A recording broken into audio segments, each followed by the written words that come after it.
Graças a Deus, meus irmãos. Amém. Estou meio enrolado aqui. Esse assunto é um assunto muito bom. Eu resolvi deixar ele gravado. Muito bom, né? Quem é que sabe qual é a lição de hoje? Fala sobre o quê? Eu não sei. Pois é, tem uma peça bem grande, né, senhor? Mas é isso mesmo. Irmãos, eu trabalhei para trazer um assunto de certa forma, tomando como base aqui que combinamos na primeira lição, que vocês estão estudando a revista em casa, amém? Só responde amém quem está estudando a revista na semana, amém? E aí, pastor? Só. Entenda, o que eu pretendo trazer para os irmãos sempre vai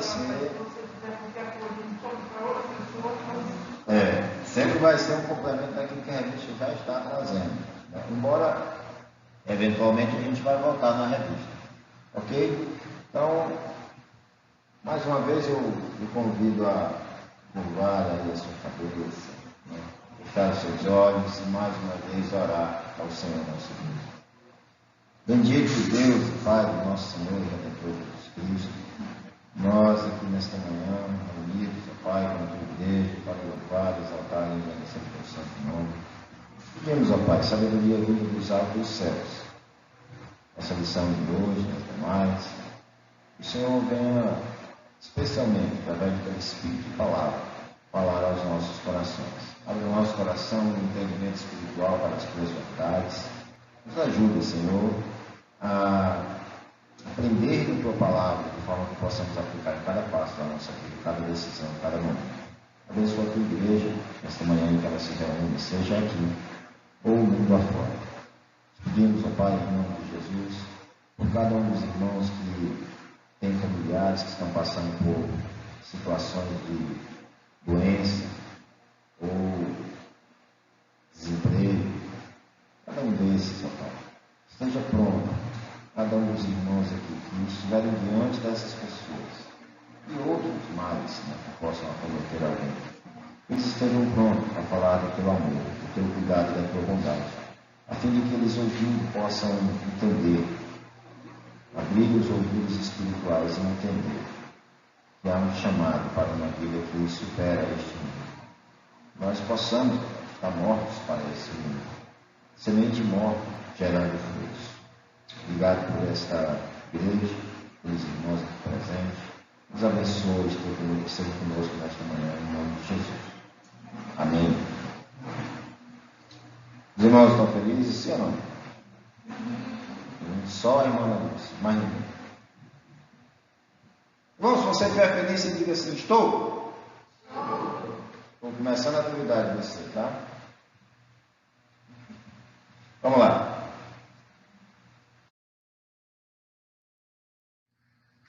Olha o nosso texto. Você pode me acompanhar, ok? Diz assim, Deuteronômio, a partir do verso 14, 22 e 23.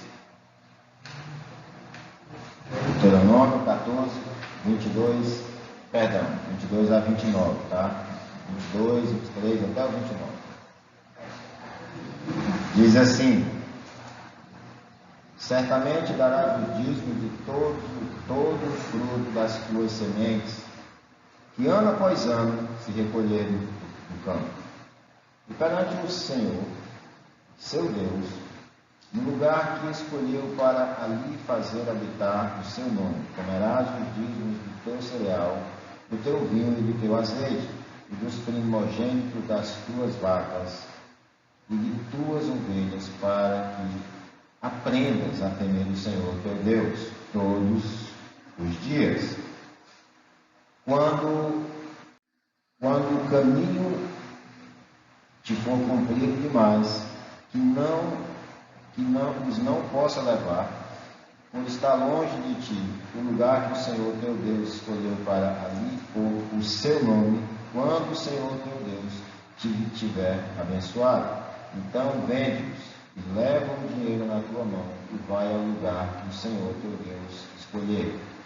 Esse dinheiro dá-o-ás por tudo que deseja a tua alma, ou vacas, ou ovelhas, ou vinho, ou bebida forte, ou qualquer coisa que te pedir a tua alma, come-o ali perante o Senhor teu Deus, e te alegrarás, tu e a tua casa.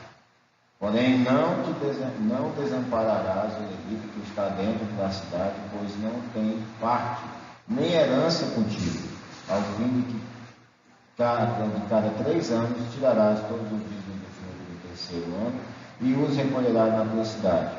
Então virá o levita, pois não tem parte nem herança contigo, o estrangeiro, o órfão, a viúva, que estão dentro da tua cidade, e comerão e se fartarão, para que o Senhor teu Deus te abençoe em todas as obras que a tua mão fizer. Esse é um mandamento que está na palavra do Senhor, e a gente sabe que esse assunto ele traz divisão, traz racha, traz assim, um monte de opinião. Eu queria convidar os irmãos, a gente combinar uma coisa aqui, porque eu acabei assumindo a culpa sozinho, né, da lição de 2 horas, né? Então eu queria convidar você a guardar a sua perguntinha lá para o final, porque aí a culpa já fica menos para mim, né? Fica assim mais equilibrado o jogo. E convidar a Silvelândia para não esquecer do tezinho dela, né? Então, prossigamos, meus irmãos. Na nossa introdução, a igreja e eu a palavra de Deus, ela corre o risco de se perder, de perder as bênçãos de Deus por medo de parecer com as seitas que são presentes nos nossos dias. As seitas que pregam o evangelho da prosperidade, se é que a gente pode chamar isso de evangelho, as seitas que deturpam a palavra de Deus, as seitas que têm tomado esse ensino bíblico e deturpado ele de uma maneira absurda.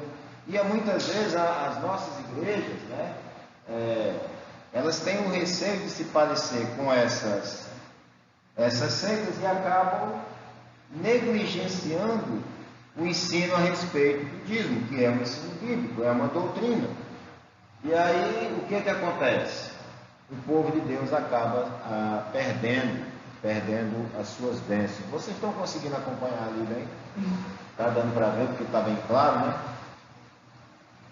E a pergunta é, né, como eu eu não consigo falar disso sem caminhar pelo mesmo caminho das seitas, né? Eu tomei como base, eu tenho usado um material, um deles é esse aqui, que eu acabei de adquirir, e fala muito bem sobre essa questão das seitas. Fala que, em até certo ponto, elas têm uma razão em pregar determinada doutrina, mas elas se perdem quando elas começam a deturpar isso em prol do lucro. Nós, como igreja reformada, nós não podemos, de forma nenhuma, como professores também, negar esse ensinamento aos nossos irmãos, não podemos, mas também não cremos da maneira que o pseudo-evangelho da prosperidade usa a doutrina dos dízimos e das ofertas, ok? Então, o que você acha a respeito, o que você pensa a respeito disso? Bom, tem uma dificuldade aí,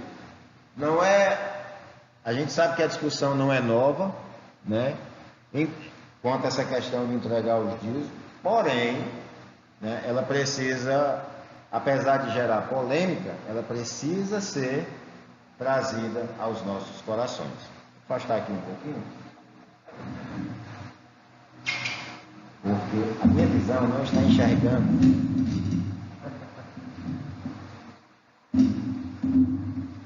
Ok.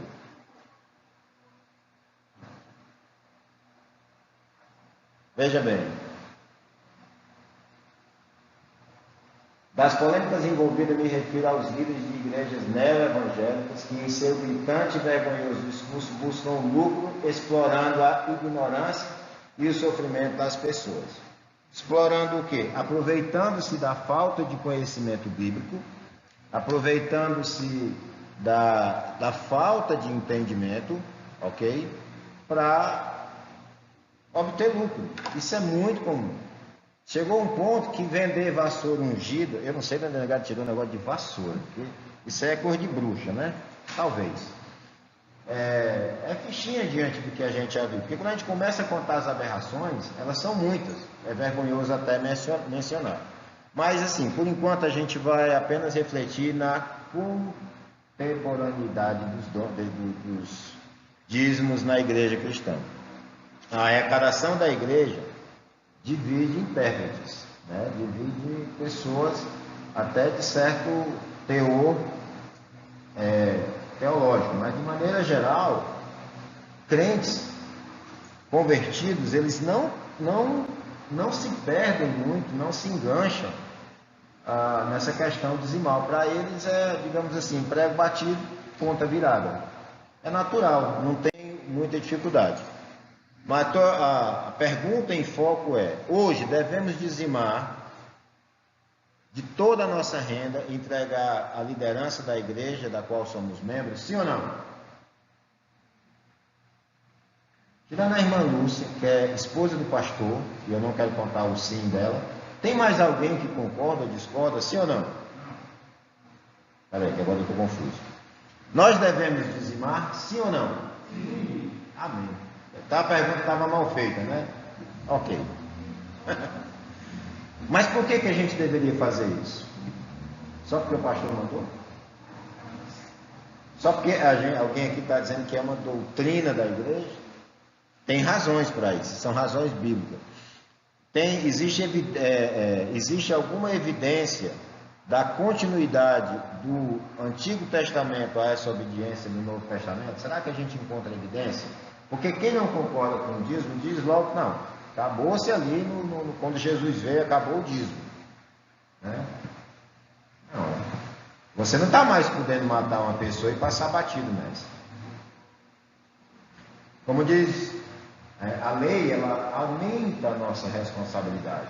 Quando ela traz luz ao nosso entendimento, ela aumenta a nossa responsabilidade. Ouviste o que foi dito: não matarás. Eu, porém, vos digo que se alguém se irar contra o seu irmão, você já o matou. Então, a responsabilidade na nova aliança, digamos assim, é maior. Por quê? Porque tem mais luz, tem mais entendimento. O Novo Testamento, ele joga luz no Antigo Testamento.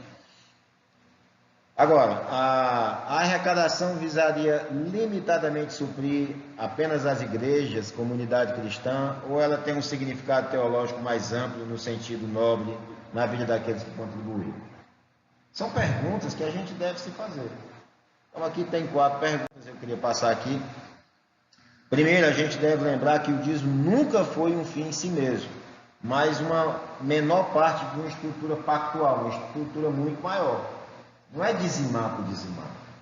A gente vai ver isso no decorrer da lição, mas ele é parte de um todo. Eu tenho muito claro para mim, e a revista me confirmou isso, o dízimo, ele é parte da nossa adoração. Ok, meus irmãos? Lendo o Antigo Testamento, o que a gente percebe? Que na história da redenção, a prática de dizimar tem um processo crescente no significado da aliança. Veja bem, ao separar a 10ª parte e consagrar ao Senhor, o indivíduo não estaria apenas devolvendo o exigido e pondo à prova o seu coração. Ele também estaria reconhecendo a providência de Deus sobre a sua vida e confirmando a aliança do Senhor com ele. Era uma forma de profissão de fé. Primeiro diante de Deus, dentro do seu coração, e para todos os demais, que o Santo de Israel era o Deus que ele era e possuía. Entendam, meus irmãos, como eu disse, é uma parte de um grande maior, é um todo, não é só o dízimo. Esse é um dos caminhos errôneos que a igreja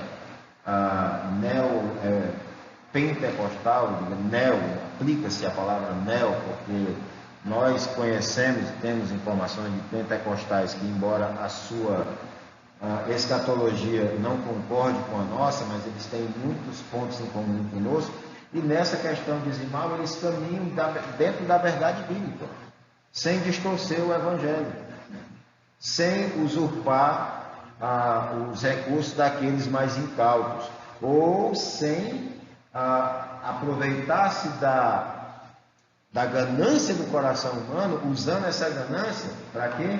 Para tirar vantagem dos incautos, daqueles que não se pautam totalmente pela palavra de Deus. Muito importante falar dessa questão da ganância, apesar dela estar ligada mais à nossa próxima lição, mas essas pessoas, na sua grande maioria do evangelho pseudo-evangelho da prosperidade, pseudo-evangelho, da prosperidade, igrejas como que seguem a Igreja Universal do Reino de Deus, né?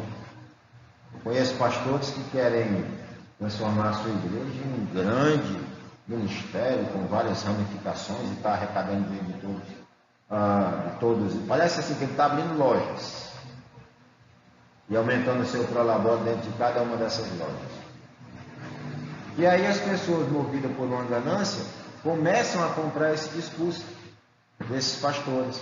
Na verdade, como ela vê ali uma possibilidade de levar vantagem financeira, ela acaba caindo mais fácil nessa armadilha.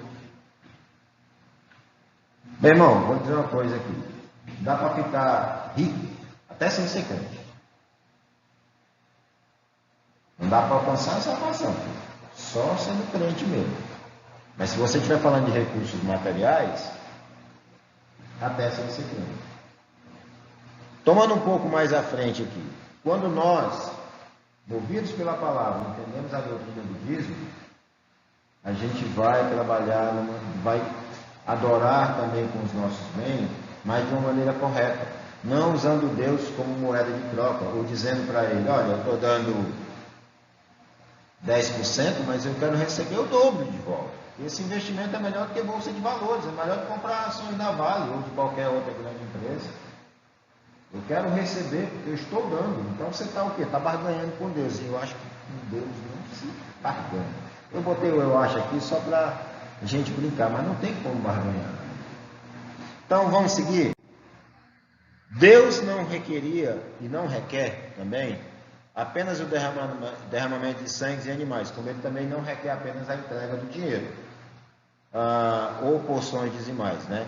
Das colheitas de qualquer propriedade de um membro da comunidade da aliança. Deus não queria apenas sacrifício, e hoje ele não quer apenas que você entregue seu dinheiro. O que ele quer? Mais do que sacrificar, era exigido o espírito quebrantado diante de Deus e submisso ao seu governo. 1 Samuel, no capítulo 15, 22, né? 1 Samuel, no capítulo 15, verso 22.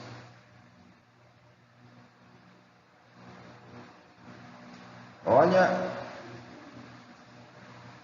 eu já falei sobre isso na última lição, né? A respeito do sacrifício que Saul fez de despojo, né? Pensando ele estar fazendo grande coisa, né? Movido ali pela pressão do seu povo, ele que já havia perdido o reinado, perdido a sua liderança, tentando agradar ali o seu povo, o que ele faz? Vai lá e sacrifica aquilo que era para ter sido, não era para ter pego nada de despojo. Era para ter sido tudo que estava ali em Gilgal destruído. Porém, Samuel, lá no verso 22, chega, vê lá e pergunta a ele, depois de sentir o cheiro ali do holocausto, de ver assim, porventura o Senhor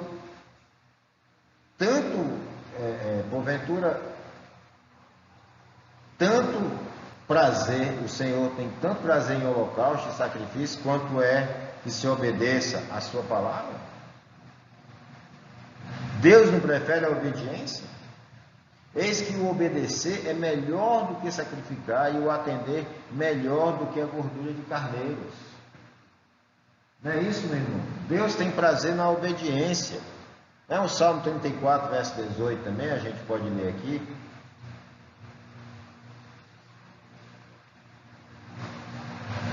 Perto está o Senhor dos que têm o coração quebrantado e salvos de espírito oprimido. Então, mais do que recursos, Deus quer um coração quebrantado, um coração transformado, um coração que realmente se assemelhe ao que Ele busca. Ao dizimar, meus irmãos, o membro da aliança negava qualquer possibilidade de idolatria ou, inclusive, paganismo ou avareza. Por quê? Eu até brinquei nesse dia de conversando, assim, é você colocar lá no gasofilácio o seu dízimo e olhar para o seu dia e dizer assim, você não manda em mim. Você não é meu Deus. Né? Eu sirvo a um Deus muito mais fiel que o dinheiro. Porque se alguém discorda de mim, que o dinheiro é um Deus infiel, não tem como. Então você está seguro. O dinheiro não te domina. Ele não toma para si o seu amor. Colossenses, lá no Colossenses 3:5, diz assim: fazei, pois, morrer a vossa natureza terrena, prostituição e impureza, paixão lasciva, desejo maligno e a avareza, que é a idolatria. A avareza aqui, meu irmão, ela é a idolatria. Sempre quando alguém diz para mim assim, mas esse negócio de dízimo já se acabou, não existe mais não, eu estou vendo ali um idólatra, eu estou vendo ali um avarento. A não entrega do dízimo é um pecado muito maior do que realmente se pode imaginar. A não entrega, a gente vai falar um pouco mais, é o roubo, né? Mas ele vem acompanhado do que? Da avareza, da idolatria. Alguém que ama seus recursos, ama o que o seu dinheiro pode comprar. E essa pessoa está presa, porque quando o dinheiro falta, que ele falta, e ele costuma faltar justamente em algumas horas específicas, essa pessoa não tem em que se agarrar, porque o Deus dela foi embora. Essa avareza, esse ter por ter, esse ter sem um propósito, esse ter sem um fim, é meu dinheiro, quando na verdade não é seu.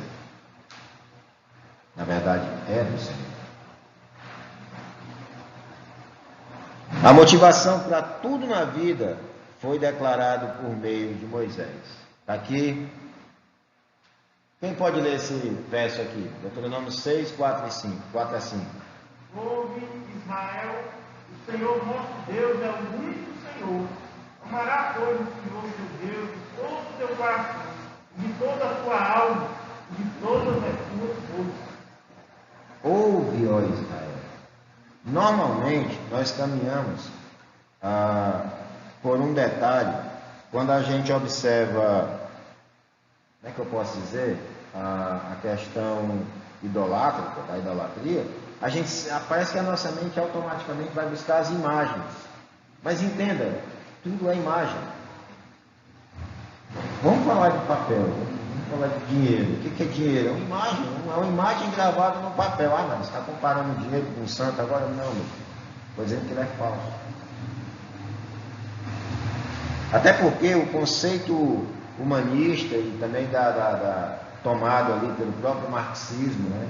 Eles acham que o dinheiro pode resolver tudo, todos os males da sociedade.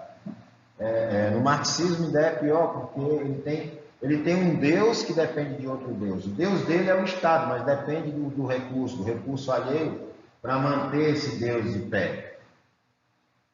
Mas só há um Deus, só há um Senhor. Ouve, ó Israel, o Senhor nosso Deus é o único Senhor. É o único, ponto. Acabou-se, já era, é o único. E se a gente for caminhar por esse lado, tem irmãos que têm muitos senhores na sua vida, não apenas um nem dois, mas muitos. Ok? Amarás, pois, o Senhor teu Deus de todo o teu coração. Meus amados irmãos, quando você olha para o que você tem, o seu que construiu, nada vem de você mesmo, tudo provém de Deus, e começa a adorar aquilo, você está tirando qualquer coisa, vamos resumir, qualquer coisa que ocupe de vida ou brigue no seu coração pelo lugar de Deus, é um ídolo na sua vida. Eu costumo dizer, Deus não tem problema psicológico de peso na consciência de sacrificar os ídolos dos seus filhos, dos seus eleitos. Aos não eleitos, ele entrega as suas paixões. Mas os seus ele vai sacrificar sim. Eu até brinco com a minha esposa, não me idolatra não, porque se alguém for para o sacrifício, sou eu. Né? Mas ele não vai ter problema se você de uma noite, de uma hora para outra, o seu saldo bancário desaparecer, o seu emprego for perdido, ou se você quebrar, ou qualquer coisa, ou qualquer outra coisa. Se isso estiver ocupando o lugar de Deus no seu coração, minha recomendação agora, para você guardar logo, é arrependa-te e volte para o caminho certo. Ok? Elementos essenciais como adoração, gratidão, reconhecimento, manutenção, obediência e fidelidade estavam presentes conforme foram gradativamente acentuados em episódios históricos que marcam o progresso da antiga aliança. Veja bem, desse modo o dízimo foi revelado perceptivamente como algo ordenado e aceito por Deus, não como um ato legalista meritório, mas como resposta à submissão do membro da aliança. Não era simplesmente dizimar por dizimar. Não é porque eu estou acostumado, não é porque o pastor disse, não é porque está lá no Antigo Testamento. Não, é um pedaço da minha adoração. É um pedaço do meu serviço, que aquele recurso que o Senhor colocou na minha mão, ele seja usado um pouco para missões, para a igreja, para a plantação, para sustento de missionários, pastores e afins. E por que eu estou falando assim? Porque eu ia dizer, para a glória de Deus, mas assim, para a glória de Deus é a totalidade, não é só os 10%. No princípio, também esquecido para a maioria dos cristãos, da mordomia cristã, se eu não me engano tem uma lição dessas, né? Esse princípio ele diz o seguinte: do Senhor é a terra e toda a sua plenitude. Então, tudo é dele. Todas as coisas, todos os meus recursos que tenho faço, eles devem redundar em glória para o nome do Senhor. Então eu devolvo 10% do meu ganho à igreja, mas fica 90% na minha mão, fazendo uma conta bruta. E esse 90% eu gasto como eu quiser? De forma nenhuma. Ele deve ser utilizado de maneira que o nome do Senhor seja glorificado. Até mesmo em questões de prevenção, de segurança. Né? O crente ele é um administrador que vai prestar conta de cada centavo que entrou na mão dele. Paulo nos lembra que aquele que não cuida dos seus, ele é pior que o incrédulo. E às vezes você tem ali na sua vida um momento de grandes recursos e você não tem uma reserva de emergência. Tudo isso faz parte da administração ali. A Bíblia fala de administração, administrar recursos, não gastar tudo que tem. Não é só devolver 10% e agora eu vou esbanjar aqui. Não. Tem muito irmão que não entende esse conceito e mancha o nome do Senhor, né, com o nome dele manchado lá no Serasa. É óbvio que eu não estou falando aqui de situações em que alguém vinha caminhando, passou por uma dificuldade, perdeu o emprego e isso aconteceu. Mas tem que ver, cada caso é um caso. E tem casos que é pura negligência desse princípio da mordomia. Segundo, nem sempre se justificou a arrecadação do dízimo por causa do sustento e outras necessidades. Está lá em Malaquias, no capítulo 3, 10 a 12. Malaquias é um livro interessante, né? Chega a ser até ofensivo. Diz assim: trazei todos os dízimos à casa do tesouro, para que haja mantimento na minha casa, e provai-me nisto, diz o Senhor dos Exércitos, se eu não vos abrir a janela do céu e não derramar sobre vós bênção sem medida. Por vossa causa repreenderei o devorador, para que não vos consuma o fruto da terra. A vossa vide no campo não seja estéril, diz o Senhor dos Exércitos. Todas as nações vos chamarão felizes, porque vós sereis uma terra deleitosa, diz o Senhor dos Exércitos. Aqui nós temos um mandamento, uma chamada. Por quê? Porque quando eles voltaram do exílio babilônico, passou-se um tempo, depois de Neemias, Esdras ali, eles começaram voltaram, né? Ezequias também, né? Trouxe essa questão de volta à adoração, de trazer ali os dízimos, tudo isso foi retomado na vida dos judeus. Só que, passado-se algum tempo, eles esqueceram quem era ele, Neemias, Ezequias, né? É igual Josué, eu e minha casa serviremos ao Senhor. E vocês, nós também, nós estamos juntos, não deu nem 2 capítulos. O meu já tinha se desviado, esqueceu Josué. Não lembro bem não, quem é não. Então o povo se esqueceu. E aí quando Malaquias é levantado, já é para dar uma chamada violenta. E, por sinal, pastor, a nossa dúvida lá, que nós vamos disputar no Paroímpa, né?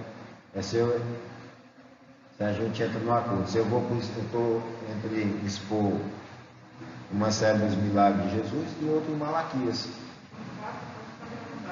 Não, também está tudo certo, rapaz. Mas me ajude em oração, viu? É verdade. Mas eu tenho medo de ser apedrejado pelos irmãos pregando em Malaquias.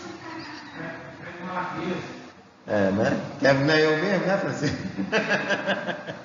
Normalmente, a negada pega o profeta e desce a lenda. Mas vamos para frente. Então, Deus, ele deve ser cultuado em tudo, meus irmãos. E um dos modos que ele estabeleceu para isso foi ratificar que o que a igreja da antiga aliança correspondesse à sua divina providência na 10ª parte dos seus bens.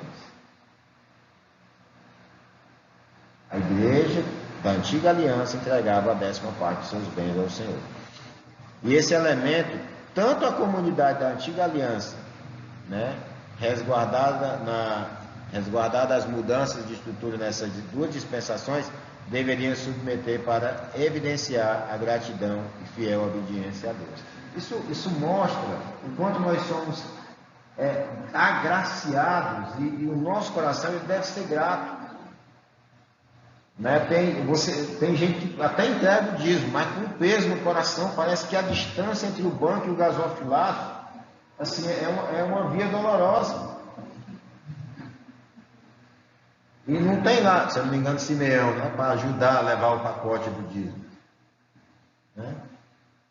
Quando eu comprei, a gente mandou fazer essa caixinha, aí o rapaz me entregou, eu olhei, a gente foi testar e quando batia a moeda lá, pá!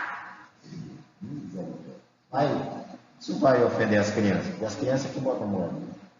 Aí eu tinha lá uma esponja acústica lá em casa, aí pode olhar, eu tenho uma esponjazinha, então fica tranquilo, né? Você não vai se sentir constrangido. Está bem acústico, não vai fazer barulho, mas brincadeiras à parte, sigamos. Bom, tendo isso em mente, deveríamos perguntar se há indicação de descontinuidade do dízimo na nova aliança. Porque o ó do Borogodó, o calo no sapato, por assim dizer, né, pastor? É isso aqui. Continua ou não continua, né? Vai ou não vai? Está na nova ou só está na velha? Esses são os argumentos. Agora, não seria correto limitar o mandamento do dízimo entre as leis cerimoniais e civis. Porque, entenda, eu fico impressionado como tem advogado, por exemplo, que é ateu, né? É impressionante. Eu digo, cara, você não é só ateu, você é ruim de história também. Porque toda a lei moral que você encontra, ela tem base no nosso decálogo. Toda a lei moral, ela está baseada dentro do decálogo. Mesmo que ela se ramifique, pode ir atrás, que na sua origem, ela está baseada ali. E tem gente que aboliu isso. E se pessoas vão abolir partes da lei, imagina a questão do dízimo. Mas vamos pensar junto aqui. Devemos observar que ele esteve presente antes da instituição formal das leis cerimoniais e civis em Moisés e mesmo inserido entre elas, antecedeu e transcendeu as leis. Então o dízimo não é dentro da lei mosaica, ele era antes.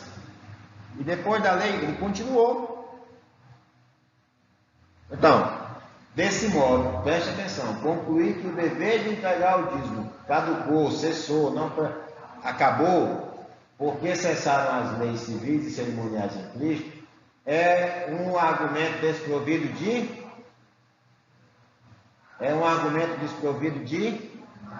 base. Não tem base para isso. Pode até querer criar, a pessoa pode até querer, mas não tem base. Porque não responde o motivo dele ser entregue antes de Moisés. Se ele entrega antes de Moisés, então era como se Cristo tivesse, entrou a lei, não, antes, Moisés, dízimo. Moisés aqui, dízimo. Antes, durante e depois. Entendido? O reconhecimento da fiel providência de Deus, bem como o seu dever de responder ao Senhor por meio de seus bens, devolvendo a 10ª parte, é um dever moral de todo membro da Igreja da Aliança, em qualquer período ou, se preferir, em qualquer uma das dispensações, seja nova, seja a antiga. Pedindo socorro à nossa confissão, lá no capítulo 19, parte 5, que fala da lei de Deus, diz assim: a lei moral, o que ela faz? Lê aqui. Para sempre, todos a prestarem o quê? Tanto as pessoas justificadas como as... Isso não somente quanto à matéria nela contida, mas também pelo respeito à autoridade de Deus, o Criador, que Deus a deu. Cristo, que Deus a deu. Cristo no Evangelho não desfaz de modo nenhum esta obrigação, antes ele confirma. E aqui está aqui os textos básicos, tá? Da nossa confissão, o embasamento, né, dos textos dentro da nossa confissão. Então ele não veio abolir a lei, ele mesmo disse isso. E é interessante perceber que a lei moral obriga para sempre a todos a prestarem obediência. Tanto quem? Tanto as pessoas, como quem são os outros? Nós somos os justificados, amém? Nós somos justificados, pois, mediante a fé, graças a Deus. Nós somos o povo da aliança. Mas existem os outros, aqueles que não são da aliança. E eles estão obrigados também. Mas eles não fazem. Problema deles. Na hora da prestação de contas, não tem para onde correr. Não é discussão.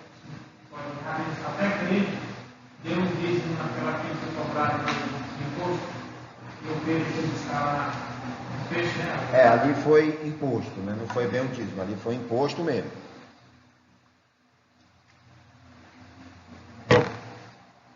Até para seguir, cumprir ali o mandamento romano, né? Que tinha que pagar o imposto. Alguém chegou e deu a deixa. E aí, teu servo paga, teu mestre paga o imposto? É engraçado, você me vê aqui a lembrança, que Jesus não disse assim a Judas, né? Talvez tivesse a bolsa vazia. Né? De um texto que a gente leu, né, meu? Pega ali com Judas e paga o imposto. Não, vai ali pescar, né? E aí tem lá a dracma lá, a moeda para pagar o imposto. Paga o meu e o teu. Isso nos lembra que nós temos responsabilidades também civis. E não somos isentos dela. Entendeu? Agora, Jesus ele enfatiza também a questão do dízimo. Né? Vamos para frente um pouco mais. Entre os patriarcas, né? Abraão entregou o dízimo dos despojos da guerra a Melquisedeque. Isso aqui é o que eu digo, antes de Moisés. Melquisedeque era um tipo de Cristo, né? Você não conhece a genealogia. Ele aponta, lá em Hebreus ele vai fazer essa referência, né? Porque Jesus é sacerdote da ordem de Melquisedeque. Ele não chegou lá e disse: olha, você tem que me dar 10% dos despojos. Não. Ele entregou. Outro exemplo também, Jacó. Ele se dispõe a dar o dízimo em atitude espontânea, após sua experiência com Deus em Betel, que daria o dízimo de tudo. E esse é um dos textos mais assim, digamos assim, mais... A negada fala, né, no neopentecostalismo, fala desse texto assim com muita ênfase, né? Porque eu te daria o dízimo e tal, não sei o quê, mas não fala da briga, né? Que deixou Jacó coxo, mas transformou o seu coração.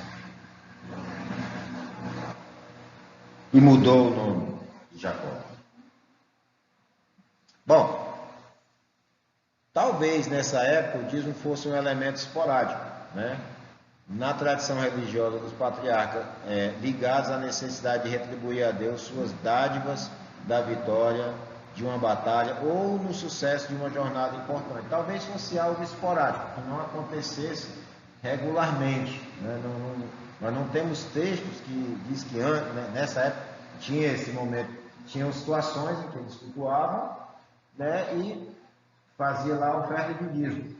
Porém, era uma coisa espontânea. Ou seja, é como se a gente podia dizer que já estava no coração. Na lei de Moisés, né, sob a lei, o dízimo passa a exercer um papel de grande relevância. 5 pontos importantes aqui que a gente vai observar nesse papel.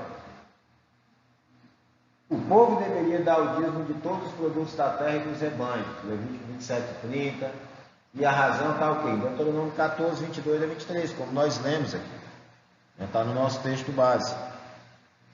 Não é só entregar, né?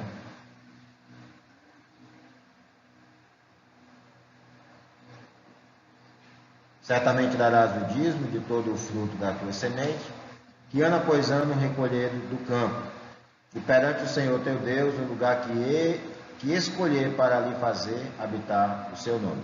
Comerás os dízimos do teu cereal, do teu vinho, do teu azeite, das primogênitas, das tuas vacas, das tuas ovelhas, para que aprendas a temer o Senhor teu Deus todos os dias. Então, essa parte aqui é que nos interessa, do verso 23. Qual é a razão? Para que aprendas a temer a Deus. Os irmãos estão compreendendo? Sim ou não? Ok.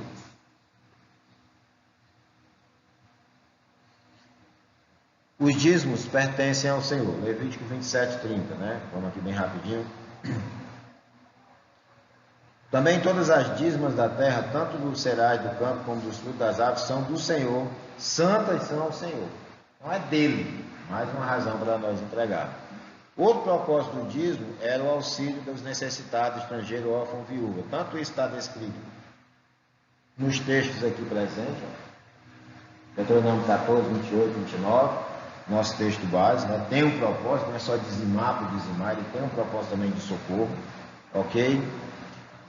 Também com o propósito da celebração das refeições pactuais pelas famílias do povo de Deus, juntamente com os levitas e de suas respectivas cidades.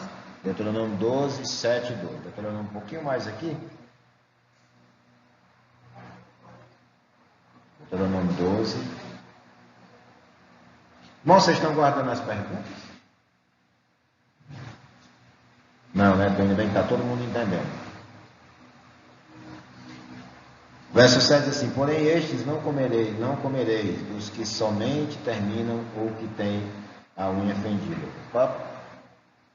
7, 12, perdão. Estava no 14.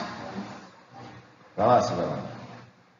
Será, pois, esse ouvido, estes juízos, os guardares e cumpridos. O Senhor teu Deus te guardará a aliança e a misericórdia prometidas sob o juramento a teus pais.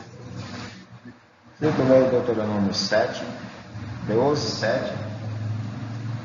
Deuteronômio 7. Não. Exatamente o contrário. Deuteronômio 7. Não, Deuteronômio 12, 7 e 12. É porque são dois versos no mesmo. Lê aí, vai lá no 12. Deuteronômio 12, verso 7, depois o 12. 7. Não vos teve o Senhor aflição, nem vos escolheu porque fosseis mais numerosos do que qualquer povo. Vai lá, é o 12, Versículo 7. Capítulo 12, verso 7 e versículo 12. Gente, eu ficar sem almoço hoje. Lá comereis perante o Senhor vosso Deus, vos alegrareis em tudo o que fizerdes, vós e as vossas casas, pelo que tiver abençoado o Senhor vosso Deus. 12. Vos alegrareis perante o Senhor vosso Deus, vós, os vossos filhos, as vossas filhas, os vossos servos, as vossas servas, e o levita que mora dentro das vossas cidades, e que não tem porção nem herança. Então, esse papel aí, né, esse recurso para essa festividade, ele vinha dos dízimos.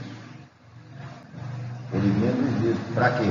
Para você também ali, junto com os levitas, celebrarem. Lembrando que os levitas não tinham herança. Eles não herdaram terra como os demais. Bom, haviam duas maneiras de entregar o dízimo, anualmente e trienalmente, né? Anualmente. O dízimo era levado anualmente ao lugar determinado por Deus para o culto, né? Deuteronômio 12, versículo 5 e 11, 14, 22 e 23. Grãos e frutos poderiam ser convertidos por um equivalente monetário com mais um quinto do valor acrescentado. Ok? Você poderia, por exemplo, se eu entrego uma vez por ano, e aquele produto ele pode perecer, foi assim que eu entendi esse texto, né? Eu poderia vendê-lo e converter em recurso financeiro, né? Acrescentar um quinto desse valor para entregar lá no dia da celebração, ok? Trienalmente, a cada 3 anos havia um direcionamento diferente do dízimo, que era utilizado para os necessitados de cada cidade, em vez de serem levados ao santuário central. Então, a cada 3 anos, o dízimo ficava na cidade, mas ele era ali colocado na tribo de Levi, os levitas, tanto usava para o socorro, né, como também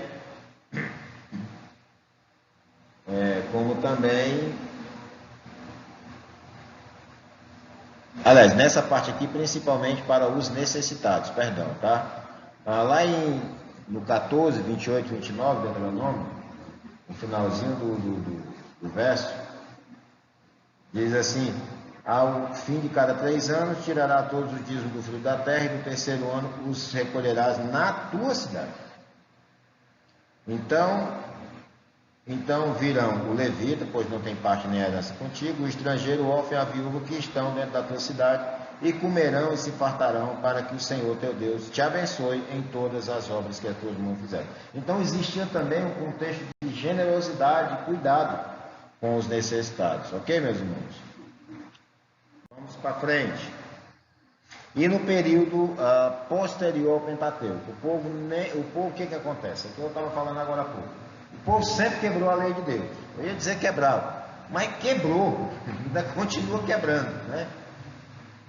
Deus então disciplinava e levantava homens para promover essa reforma, novamente uma nova reforma em Israel. A infidelidade na prática do dízimo sempre esteve ligada a uma derrocada espiritual, a uma perca das batalhas espirituais. E aí é onde entra Malaquias, né? Veja bem, os textos que a gente falou aqui, ó, na reforma com Ezequias, o dízimo ele foi restabelecido, lá em 2 Crônicas 3, 31, 4 a 12. Restabeleceu o dízimo. Opa, está aqui a lei, ninguém não sabia onde andava, agora está aqui, então vamos restabelecer o dízimo. Aí vem o exílio babilônico, o povo renova, renova a sua aliança com Deus, prometendo entregar dízimos e ofertas. E entregaram por um tempo. Eu não sei quanto tempo, mas não foi muito tempo. E entregaram seus dízimos e suas ofertas. Ok? E aí, meu irmão, lá em Malaquias vem aí a transformação. Todo mundo esqueceu de tudo. Todo mundo esqueceu de tudo. Na nossa página 12, Deixa eu ver aqui.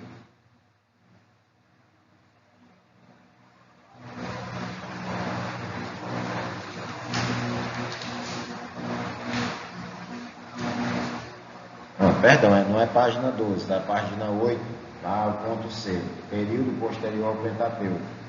Então ele fala da reforma, fala do exílio babilônico, e aí entra em Malaquias 3, 6 a 12. Malaquias 3, 6 a 12. Quem gostaria de ler esse versículo?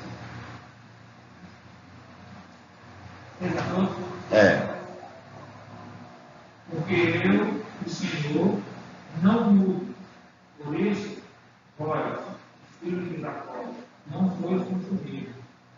Desde o dia dos vossos pais, vos enviaste os meus estatutos e não os guardastes. Tornai-vos para mim, e eu me tornarei para vós, diz o Senhor do Exército. Mas vós dizeis: em que havemos de tornar? Roubará o homem de Deus? Todavia, vós me roubais e dizeis: em que te roubamos? No dízimo e na oferta. Com maldade, com maldição, dois o nosso ato, porque a mim me roubais, vós, a nação toda. Trazei todos os dízimos à casa do tesouro, para que haja mantimento na minha casa. Provai-me nisto, diz o Senhor do Exército. Se eu não vos abrir a janela do céu e não derramar sobre vós por vossa causa, repreenderei o devorador, para que não vos consuma o fruto da terra. A vossa vida, enquanto não será velha, diz o Senhor do Exército. Todas as nações vos chamarão felizes, porque vós sereis uma terra deleitosa, diz o Senhor. Então, para nós recapitulando essa última parte aqui, só para a gente entender, Deus repreende. Após o cativeiro, o povo voltou e constituiu nova vida, promessas foram cumpridas, votos foram feitos e renovados. Contudo, o tempo passou, o conforto, ainda que mesclado com alguns dissabores, fez com que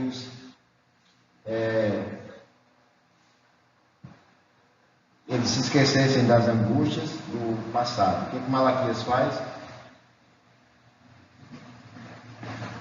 Ele vai repreendê-los.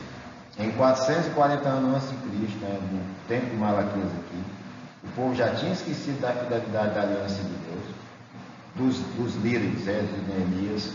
Deus se esquecera do seu povo? Não.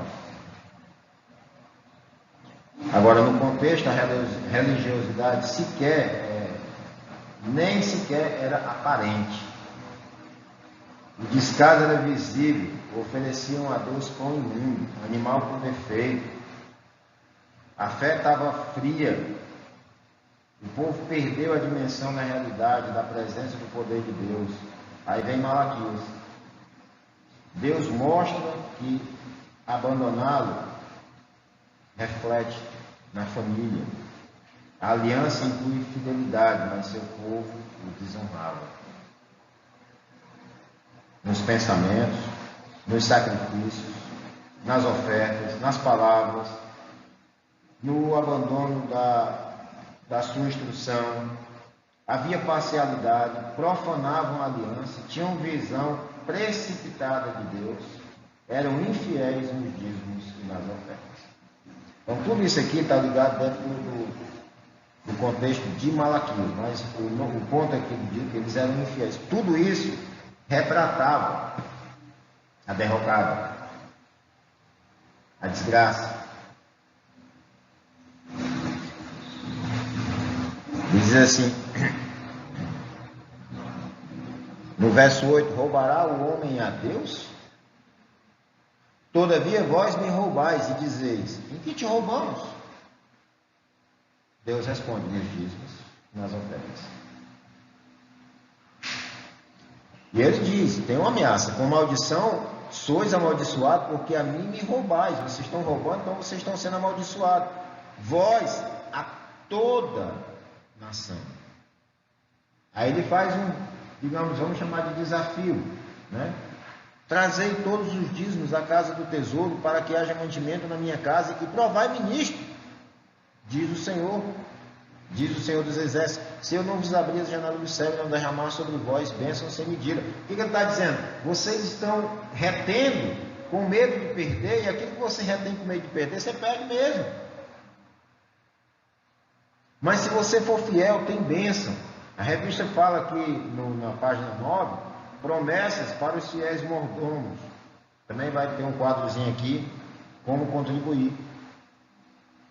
As bênçãos que são multiplicadas. Malaquias 3:10, né? Mateus 25:21, 2 Coríntios 9 e 10. Mantimento na casa do Senhor, o meio para dar prosseguimento ao seu trabalho. As bênçãos se multiplicam quando você se dispõe a abençoar. Deus faz um desafio a muita gente. Gente que se diz convertido, mas não converteu o bolso ainda. Deus é o dono, meu irmão, da terra e dos seus frutos. Do Senhor é a terra e toda a sua plenitude.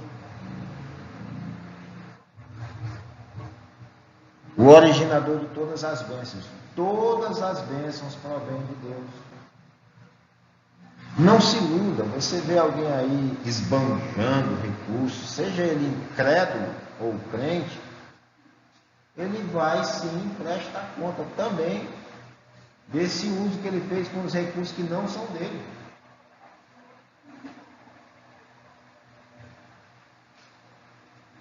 O melhor nós devemos separar para Deus.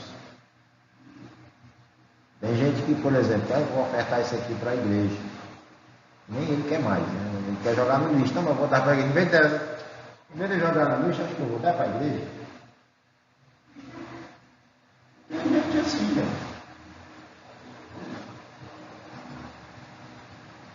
Não posso nem falar, porque essa mesa aqui era do meu escritório. Isso aqui tem mais de 30 anos.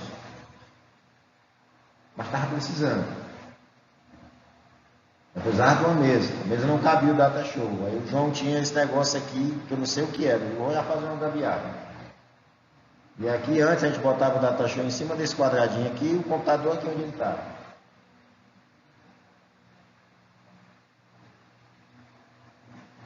Esteja disposto a abençoar. Não somente a obra de Deus,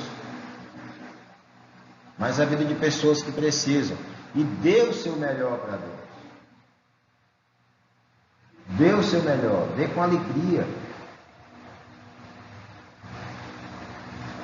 Para recordar que somos responsáveis pelo que possuímos, Deus estabeleceu certas leis com respeito ao tempo, à entrega do primogênito e à propriedade. Até o nosso tempo, ele tem um propósito diante de Deus. E nós vamos prestar conta do tempo perdido. John Piper diz o seguinte: as redes sociais são muito bom, porque no dia do juízo final, quando você disser que eu não tive tempo para com Deus, ele vai dizer assim: e essas horas no Instagram? E aquele tempo lá passando timeline no Facebook? E falando da vida dos outros? E como ali, vai, nós perdemos muito tempo, gente. Nós perdemos muito tempo que a gente poderia estar enchendo o nosso coração da palavra de Deus, para que nós pudéssemos, num momento como de aflição como esse, que todo mundo está desesperado, a gente poder dizer como Jeremias, trazer à memória aquilo que me dá esperança. Mas você, antigamente eu dizia assim: desliga a televisão, não basta o jornal não, senão você enlouquece, você vai para as redes sociais, está pior que o jornal. Eu tenho dito para algumas pessoas: meu irmão, o cenário que a gente vive hoje no mundo só não tem um pensamento: ou a gente olha para a eternidade ou nós estamos fritos. Apesar de estarmos nesse mundo, precisamos continuar olhando para a eternidade. Então, observe como você tem usado o seu tempo, os seus recursos, a sua propriedade são os seus recursos. E seus filhos também, o primogênito, né? Lembra uma história do Jefté? Primeira vez que o reverendo Jefté veio pregar em Sobral, e a gente foi comer uma pizza, ele disse assim: ele é de... Depois de estar ali, pastor, qual é o nome dele, da cidade? Parambu, né? Parambu é uma cidade, assim, uma cidade estranha. Eu tenho um amigo que é dono de transportadora, que tinha uma mercadoria para entregar lá, e o rapaz ligou reclamando que já estava com bem 30 dias que O mercadoria estava em Sobral e não foi entregue. Ele disse assim, meu amigo, eu queria que você entendesse uma coisa. Para mim, é mais vantagem devolver sua mercadoria para São Paulo do que deixar no Parambu. Não é que é longe. É só ruim de chegar lá, né, pastor? Além de longe, né? Mas, voltando aqui, lembrando o nosso reverendo, ele disse o seguinte, ele conversava com a mãe e a mãe desestimulou o filho a ir para o seminário. Alegando que a vida do pastor era muito difícil. O só do pastor é bom demais. Quem é que passa a prova na igreja? Não, só o pastor mesmo. Nós tudo estamos abençoados. Não. Nessa hora o pastor não vai gostar, mas disse, eu te repreendo. Né? Todos, a vida cristã, ela é difícil. Todos que querem viver piedosamente vão passar por dificuldades, vão sofrer perseguições. Mas o que chama a atenção? Uma visão mundana da mãe incentivando o filho a fazer uma faculdade que gerasse muito mais recursos. Ah, meu irmão, uma mãe dessa podia, não é jogando praga, mas já imaginou se o filho se desvia não só do caminho, mas também da moralidade, se entrega a vícios? Eu não estou aqui praguejando, não estou aqui dizendo que Deus vai pegar um filho e vai levar ele. Mas pais e mães, não tenham medo de consagrar seus filhos a Deus, ao serviço do Senhor. Não tenham. Entreguem a Ele. Deixa eu ver aqui, nós estamos no... Voltando aqui para Malaquias. Reter o dízimo é roubar a Deus. Ou seja, roubar-lhe o devido reconhecimento de tudo, que tudo pertence a Ele. Então a gente já viu, os dízimos serviam para o sustento dos levitas, socorro aos necessitados de Israel. Por isso devem ser vistos como uma oportunidade divina de participar da obra de Deus na sua preocupação para com os necessitados. Então é uma oportunidade de você contribuir com a obra, estar vivo dentro da obra de Deus, não ser apenas como é que eu diria? Não estar apenas envolvido no processo, mas comprometido com o processo. É a história da galinha e do... Mais do que assistir, como diz Tiago, né? Não ouvindo, não sendo ouvido negligente. Tem uma história engraçada, que conta num café da manhã, você tem lá uma mistura muito americana de bacon com ovos, aí a pessoa diz assim, a galinha não estava envolvida no processo, né? Mas o corpo não, ele estava comprometido. Um deu só o fruto do corpo, que é o ovo, o outro foi a vida. Então, a pergunta não é se você é porco ou é galinha. A pergunta é se você está envolvido ou comprometido com esse processo. Entregar o dízimo traria bênção divina. Está lá em Deuteronômio 14, no nosso texto base, e também lá no 26. Retê-lo traria maldição. É isso que está lá em Malaquias 3, 8 a 10. Gente, isso aqui não é uma forçação de barra, é o que está escrito. Na verdade, é uma luta contra a idolatria de muitos irmãos. Infelizmente, nós já tivemos pessoas que preferiram abandonar a vida cristã, a comunhão dos irmãos, do que se tornar um dizimistas. Bom, resumindo aqui a primeira parte, nós estamos terminando, tá, gente? Estou com 1 hora e 3 minutos. O mandato do dízimo dentro da aliança estende-se além de Israel como comunidade pactual, de modo que antes de iniciar em Abraão e depois de deixar uma nação e depois de deixar de ser uma nação teocrática instituída, isto é, após o período exílio babilônico, durante os dias de Malaquias, o dízimo não deixou de ser observado e perdurou entre os judeus até a primeira vinda de Cristo e foi confirmado pelo Senhor como um dever sobre seus discípulos.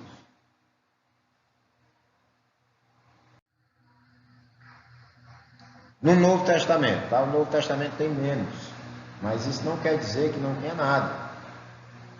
Não há ordem no Novo Testamento com respeito ao dízimo, mas a prática é mencionada e incentivada. Essa instituição já fazia parte da vida do povo judeu. Eles foram convertidos à nova aliança, para eles continuar honrando a Deus com seus dízimos e ofertas não era ponto de discussão. Jesus instituiu e insistiu no Espírito que deveria acompanhar essa prática. Primeiro, nós somos servos de Cristo. Romanos 6,16, 1 Coríntios 7, 22, Efésios 6, 1 Pedro 2, 16. Se nós somos servos de Cristo, para nós, esse ponto ele não é facultativo, ele é correto. Nossas posses não nos pertencem. 1 Coríntios 6,20. Eu estou adiantando um pouco. Agora, antes de sermos mordomos, somos mordomos encarregados de manejar os bens do mestre. Nós somos só administradores, meus irmãos. Nós somos só administradores. Quer você seja dizimista fiel ou não. Sim ou não, pastor? Só administradores. E precisamos ser mordomos fiéis. Não só nos dízimos e ofertas, como a gente já viu antes. E nós vamos prestar conta a ele. Eu conheci duas pessoas diferentes. Ele era dizimista e um era firme na fé. Mas ele tinha uma responsabilidade tão grande com o dízimo. Eu achava muito interessante. Ele estava afastado, mas o dízimo para ele era uma coisa que estava ali. Eu achei muito interessante. Conheci também uma senhora, o marido dela da congregação cristã. Ela disse assim: na Rússia, lá ele não tem dízimo lá, né? Só fé. E eu dou meu dízimo. Quando eu vou botar lá, eu sigo a fé, eu dízimo. Para ele, eu quero uma coisa de Deus, ela disse: eu achei muito interessante. E ela nem disse, no primeiro caso, irmã Ana Lúcia, eu diria que aí predomina uma religiosidade. Né? É aquela coisa, eu estou tentando ali comprar uma bênção de Deus. Pode ser que ele não diga, mas no íntimo dele é o mais provável. Né? No segundo caso, não vou comentar tanto, porque a congregação cristã ela tem lá seus... Se a gente for falar agora, a gente sai da lição totalmente. Né? Mas, de maneira geral, a revista ela dá... o que a gente viu aqui anteriormente é que não é só o dar por dar, não é o dar por cada centavo, mas como é que está o meu coração em relação a esse ofertar. Essa questão de uma ordem do testamento, né, com respeito ao dízimo, mas a gente compreende que o primeiro capítulo, capítulo 9, versículos 13 e 14, corresponde à ordem. Porque ele diz assim: não sabeis vós, eu te prego um serviço sagrado no próprio templo, se alimenta, e quem serve o altar tira o seu sustento. Assim ordenou também o Senhor aos que pregam o evangelho, os ricos da vida. Mas assim, pastor, é porque não há uma ordem explícita, né? Foi o que eu coloquei. Como as pessoas que não defendem o dízimo procurem, que é a palavra dízimo, né? Nós não vamos encontrar isso no Novo Testamento, mas se você for analisar bem direitinho, é a mesma coisa da Trindade. Você vai encontrar tranquilamente referências que levam a esse entendimento. Então não tem, porque eu não acho a palavra dízimo lá no Novo Testamento. Só lá em Hebreus, nós estávamos falando lá a respeito do que aconteceu no passado. Não, está ratificando aquilo ali. Mateus 23, que Jesus critica fortemente os fariseus, porque eles davam o dízimo de tudo e esqueciam da misericórdia, no capítulo 23, verso 23. Ai de vós, escribas, fariseus, hipócritas, porque dais o dízimo da melã, do ângelo e do cominho, e tens negligenciado os preceitos mais importantes da lei, a justiça, a misericórdia e a fé. Deveis, porém, fazer estas coisas, sem omitir a fé, nem dar estudando para evangelizar o dízimo. Mas, dar o dízimo sem o ato de misericórdia, seria, vamos dizer assim, um dom. É a questão da religiosidade, né? Baseado só no, digamos assim, nos usos e costumes. Né, e esquecer de ser, digamos assim, parecido, né, com Deus.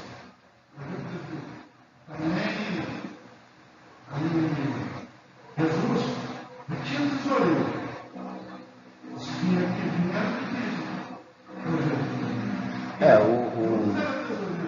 O tesoureiro não era muito de confiança, né? Mas não, aquele, né? Aquele lá. Mas tinha uma arrecadação, tinha as ofertas, né? Gente, diz assim lá em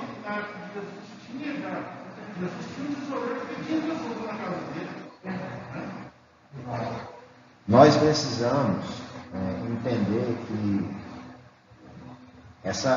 o silêncio, né, o quase silêncio do Novo Testamento a respeito desse assunto, comparado com o Antigo Testamento, é quase nada, né? Mas, como o pastor bem lembrou, se você for procurar, o princípio está lá, tranquilamente, você encontra. Né? Se você procurar, o princípio está lá, bem detalhado. Agora, quem não defende o dízimo, ele alega o quê? Não, mas tem um silêncio aqui. É o mesmo argumento que se usa para batizar a criança. Não, mas tem um silêncio aqui. O argumento do silêncio. Mas, por que tinha silêncio? Eu já falar um pouco sobre isso. Primeiro, né, voltando aqui, a generosidade de Cristo é nosso modelo. O poder do Espírito Santo em nós é a motivação. Por isso, a contribuição não deve ser feita com relutância ou compulsão. Lembra que eu falei que o caminho da cadeira até o gasofilácio é a vida dolorosa? Né? E não se limita só ao dízimo, né? Tem muitas coisas. O dízimo, ele não é o começo, aliás, o dízimo é o começo e não o fim. Aí eu queria usar aqui, gente, desse livro aqui, do Reverendo Hernando Dias Lopes. Ele fala o seguinte: Deus da aliança chama seu povo para voltar a Ele. Uma volta que toca o coração e o bolso. Uma volta espiritual e também uma volta que abrange o aspecto financeiro. Quem tem o coração convertido tem o bolso aberto. O bolso, na verdade, reflete o coração.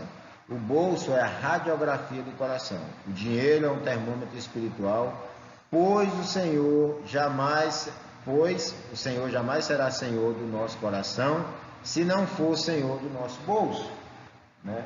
Lembrando que bolso aqui é uma analogia, né? Se o bolso ainda não está convertido ao Senhor, nosso coração também ainda não está. A Bíblia diz que onde está o nosso tesouro, ali estará também o nosso coração. Não podemos servir a Deus e às riquezas. Quando nosso coração se volta para Deus, nosso bolso vem a revolta. Se o povo se voltar para Deus, ele se voltará para o seu povo. Se o povo for fiel na devolução dos dízimos, em vez de maldição, ele terá a janela dos céus aberta. A escolha aqui é entre bênção e maldição. Já caminhando aqui para a nossa conclusão, trouxe aqui alguns argumentos. O dízimo teve origem não como um ato isolado, mas como uma exigência factual de Deus como parte de uma resposta de seus filhos que entraram na aliança com Ele. Como elemento factual, o dízimo é a evidência da dependência e da providência de Deus. Na história da redenção, o dízimo teve seu desdobramento de significado no progresso da revelação da aliança. Adoração, gratidão e fidelidade. Esses são elementos que transcendem ao seu modo e ao contexto que era obedecido, ou seja, tanto na antiga como na nova aliança. O dízimo é um mandato moral, mesmo inserido nas cerimônias civis, mesmo inserido nas leis cerimoniais e civis, antecedeu e surgiu a lei desse uso na antiga aliança. Então, não há declaração no Antigo Testamento que o dízimo cessaria limitando-se aos membros dessa dispensação. O Senhor Jesus ratificou ao seu discípulo o dever de dizimar, tendo inaugurado o reino de Deus durante seu ministério e perpetuando a lei moral. O dízimo requer desprendimento da avareza e, ao mesmo tempo, liberdade em devolver o décimo requerido, em que somos provados a quem queremos servir, conforme Mateus, capítulo 6, 24. Ao dizimar, confiamos a aliança e as bênçãos prometidas por Deus em Cristo, o mediador da aliança. Não há evidência no Novo Testamento que aponte para a cessação do dízimo.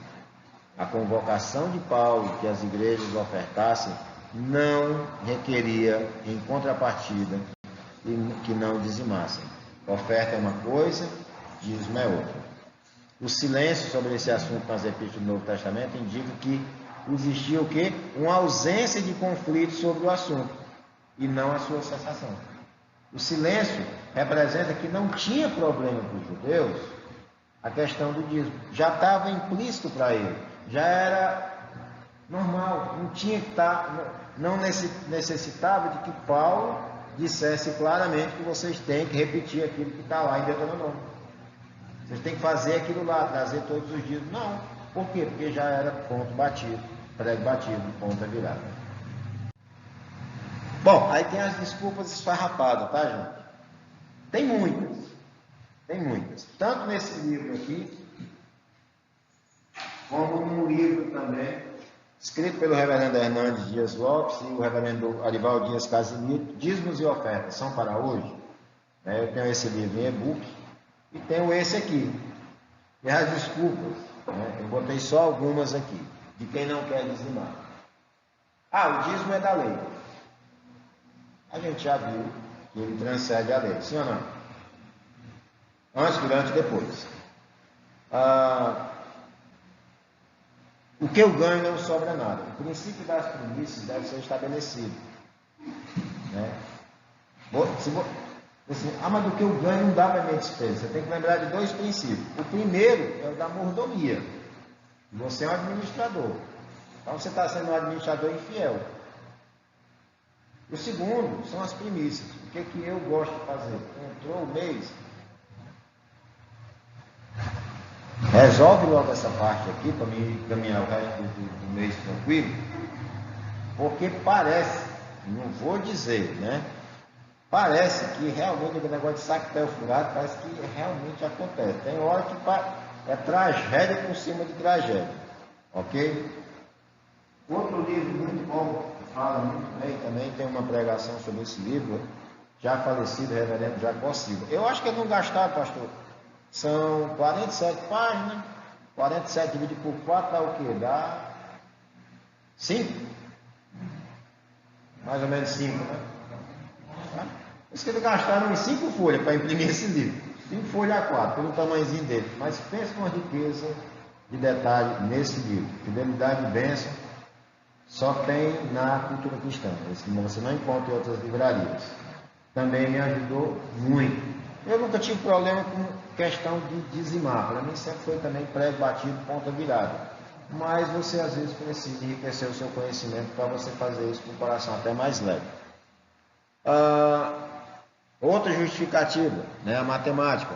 Eu não entrego o dízimo porque tem crente que não é dizimista e prospera, ao passo que tem crente que é dizimista e é pobre. Então pronto, eu não vou dizimar porque o Bill Gates e o Jeff Bezos são trilionários e eu não sou.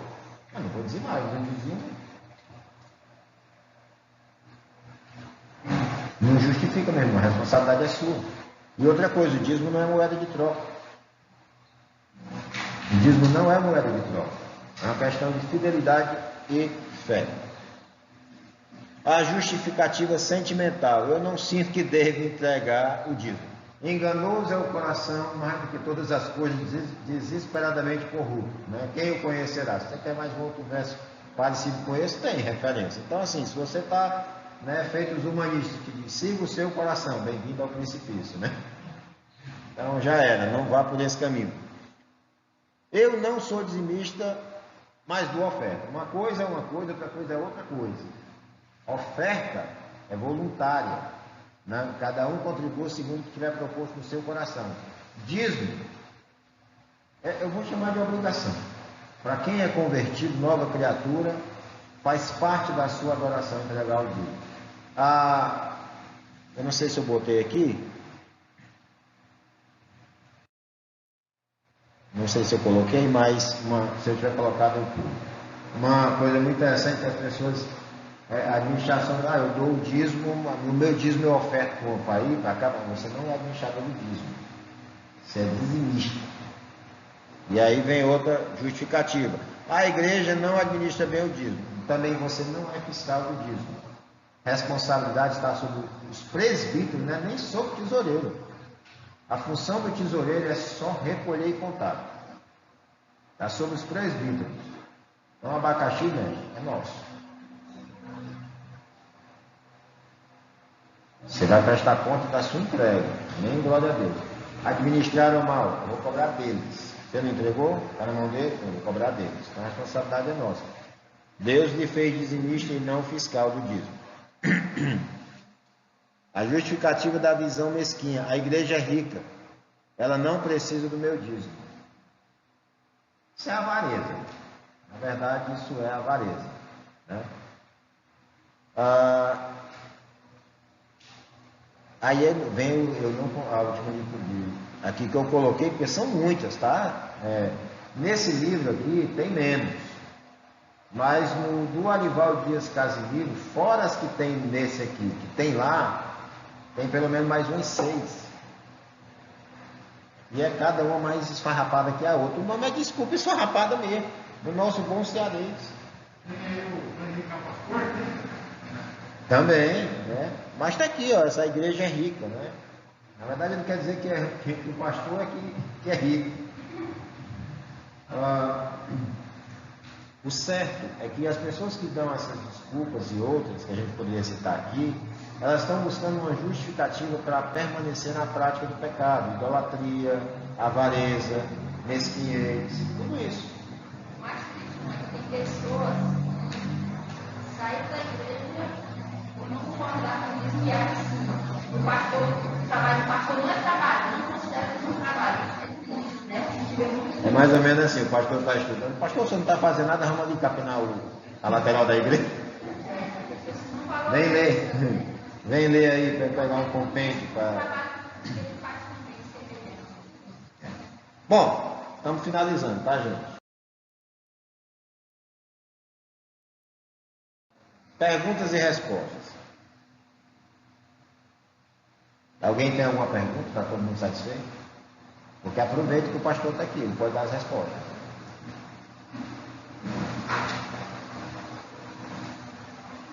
Leidiane, graças a Deus, é ele segura senha, né? Leidiane, ele não está dando para mim. Só enquanto você fala. A minha filha, ela tinha a questão de ser dados anualmente e realmente, né? É claro que ser dado assim, violentamente, mas alguém faz a referência ao sacrifício, né? E não era nas circunstâncias. Sempre que eu vou precisar se santificar, ela foi sacrifício, né? Trazendo para o Novo Testamento, né? Para os nossos objetivos. Como que a gente faz essa diferença? Então, eu queria melhor para o ensino da teologia, mas para qualidade da oferta. Então, a gente poderia.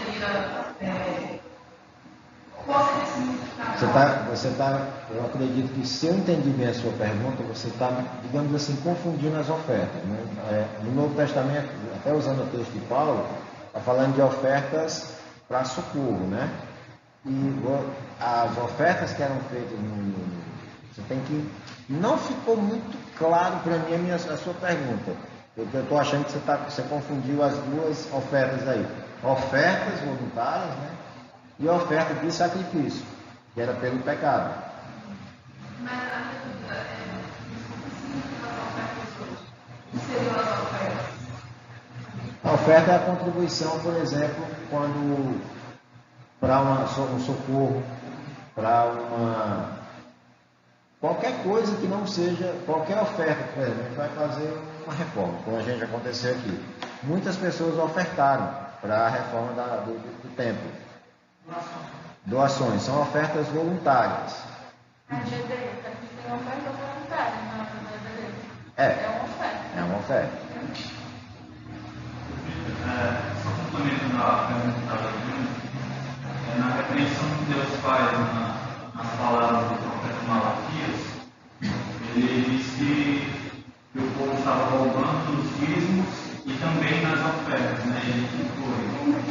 caso, nos nossos dias hoje, se a gente deixa de fazer ofertas, é considerado também um roubo na visão bíblica, assim como orientou o profeta Malaquias, nos dias dele?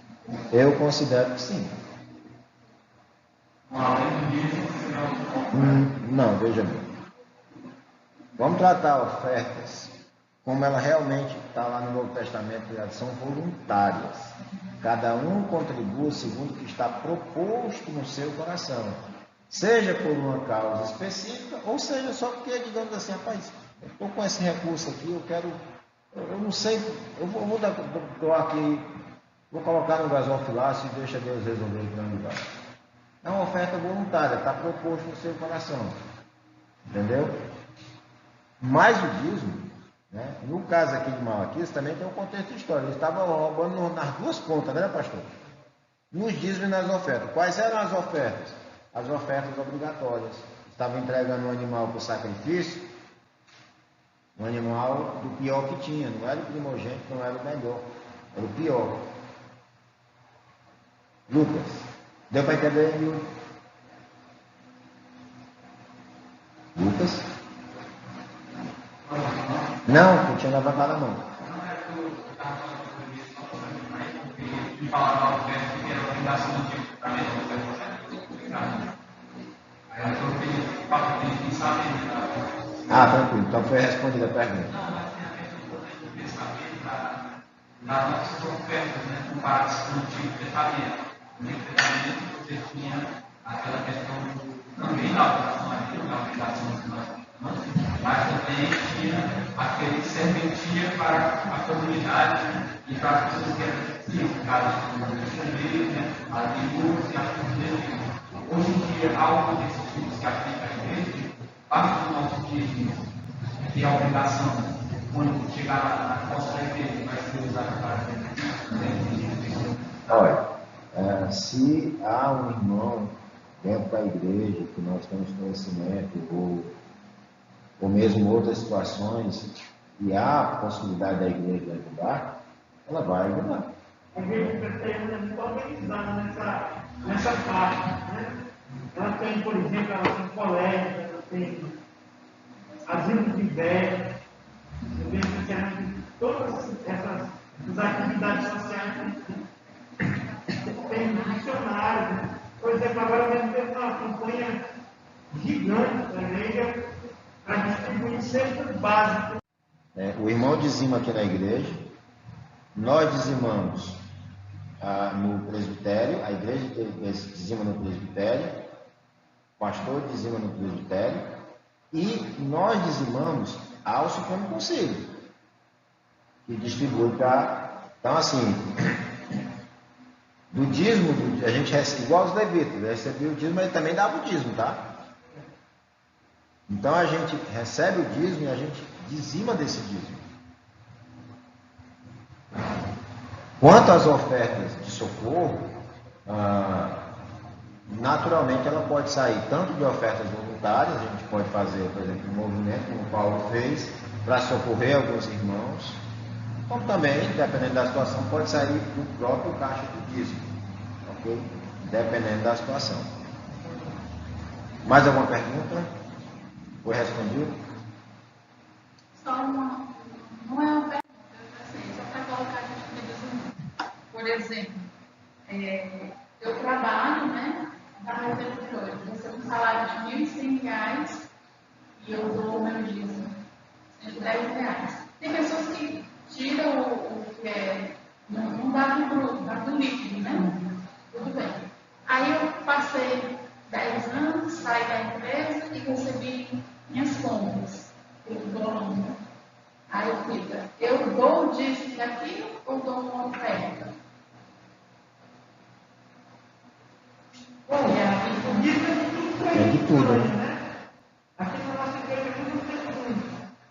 Não dá tudo.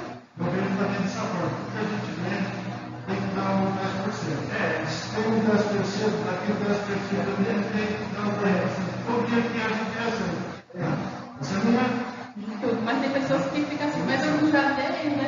Daquele salário que dei do bruto. São perguntas que surgem. A ideia é ser tudo grande.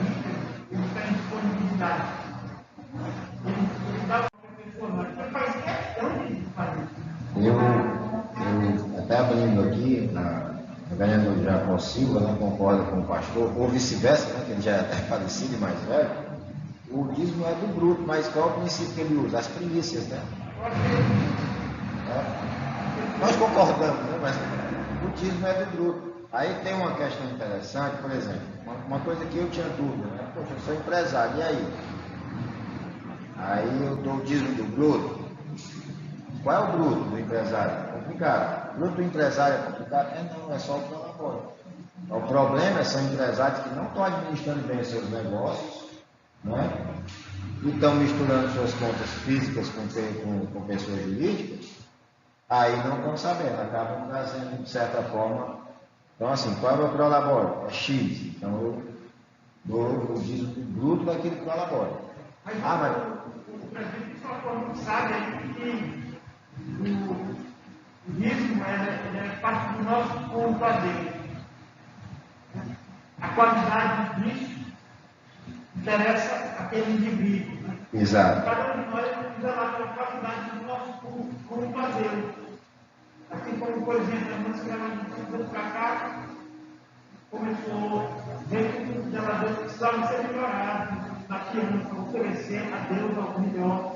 Quer dizer, uma coisa que Deus cobrou dela, pessoalmente dela, né? Renove que ela esteja sensível, esteja atendendo a isso. E cada um vai ser sensível. Cada um dos três que Deus envolveu com sua graça, e vão se sentir sensibilizados para oferecer algo melhor para aquele que está lá. Mas sabemos que não é uma conta, não se trata, é um carinho com o Senhor. Não é verdade? Porque quando ele tem uma oração sem corpo, para me alimentar dentro do eu dou sua para ser agradável para ele. Como não ser agradável de volta? Só tem a ganhar certo nada. É verdade. Só para colocar só para finalizar aqui essa questão, também falando, por exemplo, eu e o Adolfo, né? É possível que no final do ano a gente faça um balanço e eu possa dizimar da empresa. A empresa teve tanto lucro. Quando a empresa tem lucro, ela divide com sócio, né? Faz essa divisão. Então, não é bem no 13º, mas é mais um lucro. O cliente, desse lucro eu dou. E se eu quiser dar da minha empresa? Eu posso entrar, mas ele entra com a minha empresa, é membro da igreja? Não, ela é uma pessoa, um ser humano? Não, ele entra como uma oferta. Mas Deus usou quem? O próprio dono. Né? É uma oferta a mais. Não, desse lucro aqui. E a questão que, por exemplo, no caso que a gente passando lá na crise, no difícil da empresa, que a gente já veio quase um ano, não vermelho. É nós. De acordo com o Giovanni, eu não estava acostumado. Mas o que acontece? Mesmo tendo endividado e estou recebendo, desse que eu recebo, no bolso eu estou. Pronto, que é o correto. Assim, você está. Porque pode acontecer, está numa fase boa, eu acho que já está no tempo de aumentar meu salário, né? Porque eu posso aumentar o meu salário a qualquer hora. A pergunta é, a empresa está podendo pagar? Se a empresa estiver podendo pagar e houver necessidade, a gente vai aumentar o salário. Então, desse salário, eu pago. Mas numa crise como essa, aconteceu comigo, eu tive que diminuir meu rendimento. Literalmente, isso aqui não é sentido figurado. Não é sentido figurado. Mas nós, nesse momento, aí eu diminuí, é do que você está tirando. É do que você está tirando. Mas eu tenho uma carteira assinada, eu recebo ali independente de crise ou qualquer coisa. Eu pago do bruto ou do líquido? Eu tinha duas perguntas para fazer. Primeiro, depende da sua fé. Mas da lógica bíblica é do bruto. Uma coisa que eu quero deixar para você é quando essa pergunta vai à mente, você tem que se perguntar por que é que eu estou me perguntando se eu dou o dízimo do bruto ou do líquido. Por que é que eu estou me perguntando se eu devo dizimar? Por que de uma negociação que eu fiz? Por que eu estou me perguntando se eu devo realmente entregar isso aqui? São perguntas que a gente tem que se fazer. Até que fazer outra pergunta. Tem cristãos que se perguntam, será que eu vou para a igreja domingo? Será que eu vou para a EBD? Essa pergunta não é nem para existir na nossa vida. Não é uma questão de esforço. pergunta. Ele estava dizendo só porque ele ganhava, sabe? Ele era aposentado, aí ele estava dizendo que ele ganhava, ele estava aposentado, porque ele tinha. As outras coisas não, né? Ele só dava o dízimo do aposento. Por exemplo, tem um aposento, tem 10 aluguel. Não, só dava o dízimo do meu aposento. Mas tudo que entra e gera renda deve ser entregue o dízimo. Pergunta para as meninas. Pergunta para as meninas aqui. E aí, eu posso tirar a mensalidade, eu posso abater do meu dízimo a mensalidade da minha sociedade?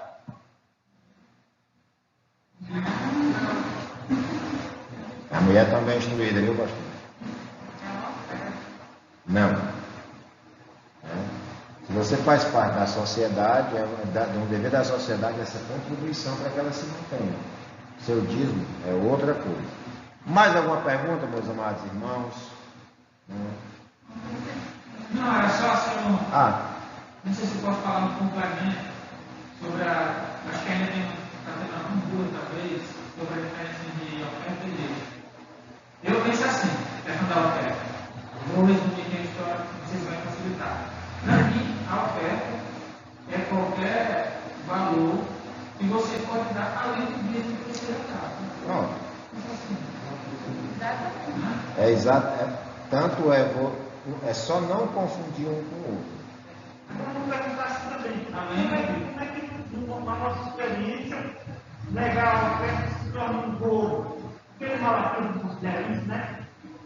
Agora, já imaginou a gente passar 10 anos, alguns de nós já tem isso aqui na igreja, né? 10 anos de crente, recebendo trimestralmente nossa revistinha, devolveu para a casinha lá, né? Durante o ano todo entregado, e recebeu sem nem sentir. Mas não foi uma certa deficiência, omissão, na linguagem de uma latinha do bolo? Não é verdade? E tem irmãos que a igreja compra, até o ponto que não tem que pagar, como se está na revista de pago. Olha só, eu queria lembrar vocês que eu terminei com 1h20, tá? Só para tirar a minha sugestão. Quer dizer, não foi nem ter a revistinha, né? E outras coisas, né? E outras coisas. Meus amados, nós, falando aqui de modo pessoal, né? Nós temos tantas coisas para fazer na nossa igreja. Né? Algumas, o dinheiro vai ajudar muito. Outras, a oração resolve. Outra é a soma das duas coisas. Mas quando o irmão tem isso muito claro no seu relacionamento com Deus, a entrega do dízimo, a administração fiel dos seus bens. Quantos irmãos por aí não ganham só um salário e você chega na casa dele e você vê lá tudo. Meu Deus, esse cara está roubando, porque ele não pode ganhar só um salário. O pensamento incrédulo leva para esse lado, né, pastor? Mas